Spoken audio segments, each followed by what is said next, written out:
Salut, Salut Captain Pat. Hello. Bon, c'était sympa de se faire 42 km à la fraîche. Ouais, ou Vraiment. ou 4,2. Ou 4,2 km. Allez, rapidement, est-ce que tu peux nous parler de TDAH et du sport? Ouais, on s'est mis en tenue pour une petite intervention rapide sur TDAH et sport. Il y a une méta-analyse qui est sortie il n'y a pas longtemps là-dessus.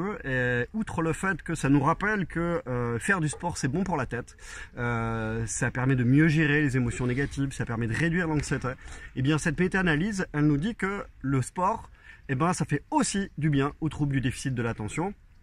Et plein de choses intéressantes dans cette méta-analyse, c'est qu'on n'a pas besoin d'en faire 100 heures par semaine.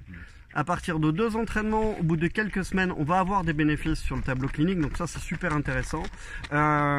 Et on a une petite chose aussi qui est intéressante, c'est que ce qu'on appelle les sports engageants sur le plan cognitif, donc par exemple les sports comme l'équitation, le tennis, le water polo, donc des sports où on va devoir anticiper, avoir des stratégies, s'adapter à des variations de l'environnement qui sont importantes, et ben ce sont des sports qui sont encore plus bénéfiques sur le trouble du déficit de l'attention. Voilà.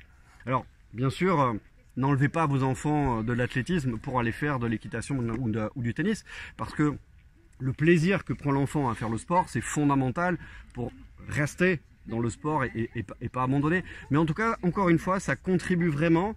Et on a des données de la littérature scientifique qui nous disent que finalement, intégrer le sport dans cette prise en charge globale du TDA, ça a vraiment toute sa place.